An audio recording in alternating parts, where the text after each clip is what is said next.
masih diberikan yuswa ternyata sampai sesi ketiga ya, alhamdulillah. Tidak ada yang tidak harus kita syukuri, harus semua kita syukuri. Baik, kita awali lagi dengan yelil supaya semangat. Ibu siap Bu?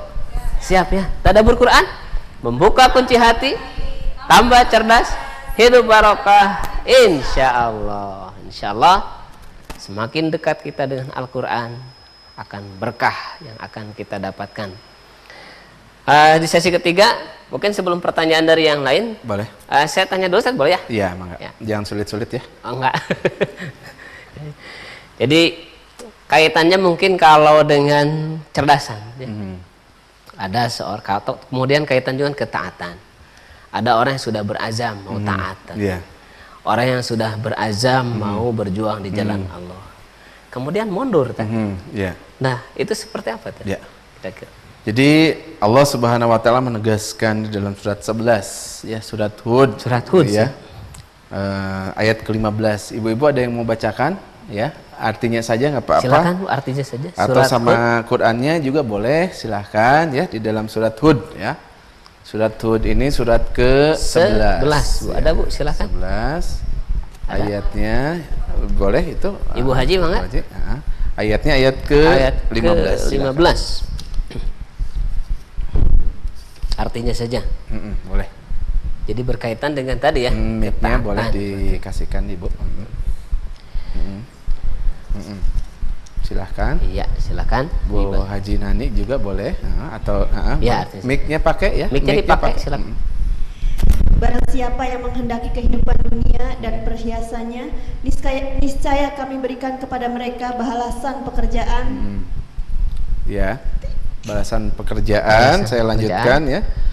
Di dunia dengan sempurna ya. Terus? Dan mereka di dunia itu tidak akan dirugikan. Ya, mereka tidak akan dirugikan. Satu lagi lanjutannya, penjelasan berikutnya. Silakan. Di 16-nya, ayat ke-16-nya.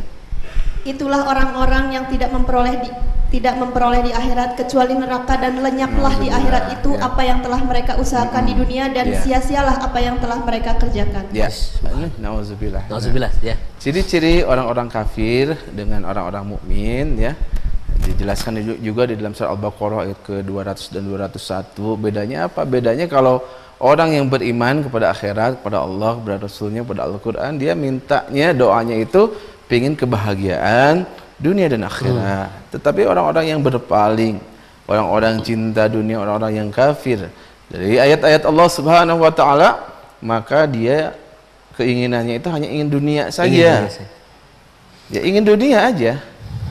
Jadi kalau kita berdoa, Bu, pelajarannya bagi kita jangan minta dunia saja.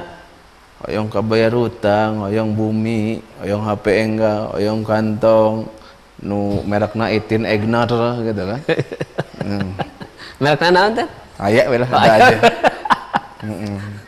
Saya juga tahu ibu-ibu oyong merekna 10 jutaan teh Ibu, awis.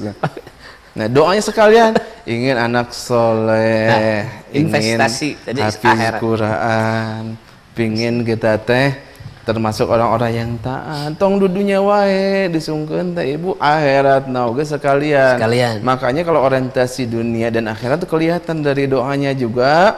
Doanya bukan hanya dunia saja. Kemudian ketika dia menginginkan sesuatu, maka dia juga menginginkannya bukan menginginkan dunia saja, tapi akhirat. Jadi orang-orang yang cerdas adalah tidak memprioritaskan kehidupan dunia. Tapi bukan berarti dunia ditinggalkan, bukan berarti dunia dilepaskan, bukan. Wabtagi atakallahu darul akhirah wala tansa nasibaka minad dunya. Carilah justru mungkin kalau negeri dengan akhirat ya, itu tadi ya. Jangan lupakan dunia. Jangan lupakan dunia. Kalau kita misalkan kita termasuk orang-orang yang barusan ya, komitmennya hanya kepada dunia saja, berarti dia telah melanggar ayat 9 ayat 24 ya. Jangan pekerjaanmu, hartamu, bapak-bapak, ada 8 di sana. Kul ingkana abaukum wa ikhwanukum wa asiratukum wa azwajukum, ada 8 tuh ya.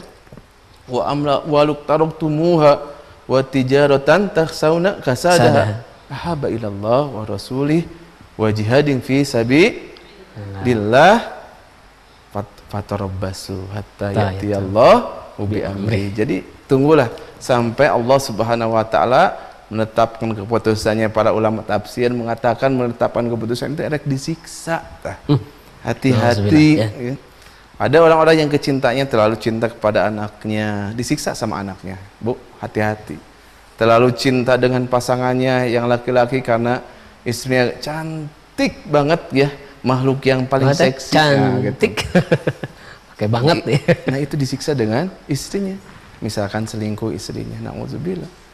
Ada orang yang terlalu cinta dengan pekerjaannya, dengan perkebunannya, dengan perdagangannya, nanti disiksa sama itu.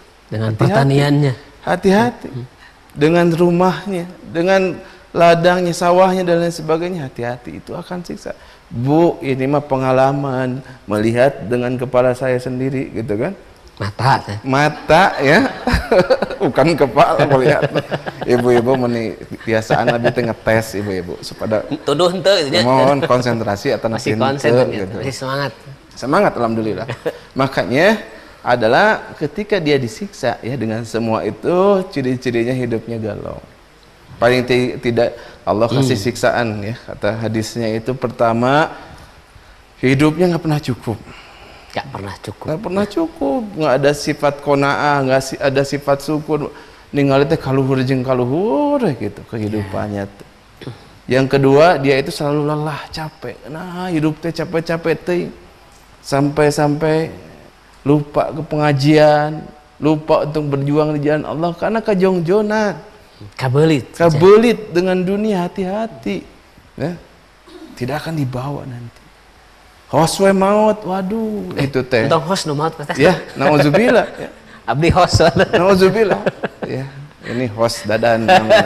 Hos dari hos maut. Nah, hati-hati ya dengan dunia. Karena apa? Dunia itu nggak ada harganya, Bu. Nggak ada harganya. Kalau nggak percaya ibu hari ini tidur di atas setumpuk uang 100.000, banyak.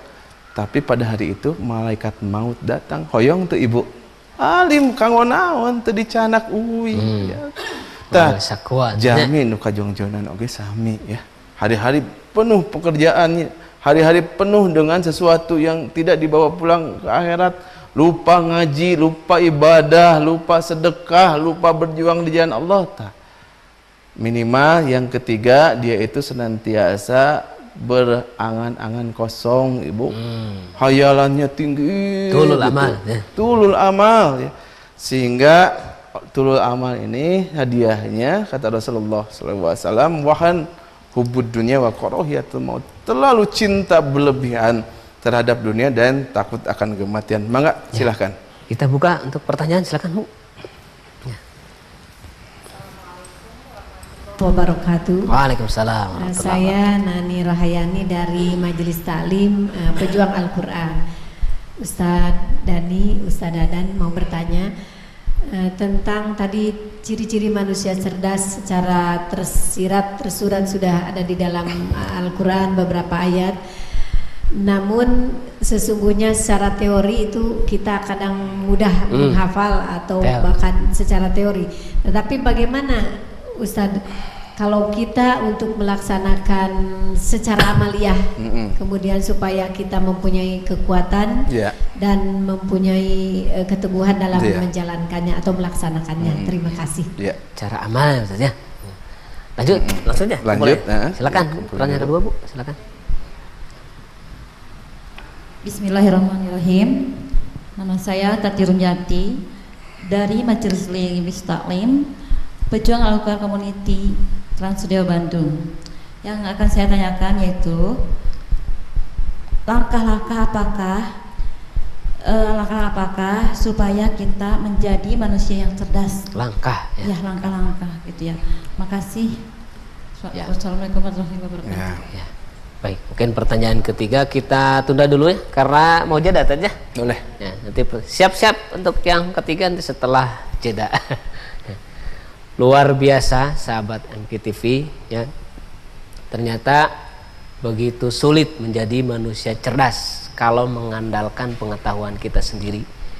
Tapi akan jadi mudah dan terarah ketika kita memakai pengetahuannya yang memberikan segala pengetahuan kepada kita, yaitu Allah. Jangan kemana-mana, tetap di Tadabbur Al-Quran, membuka kunci hati, tambah cerdas, hidup barokah, insya Allah.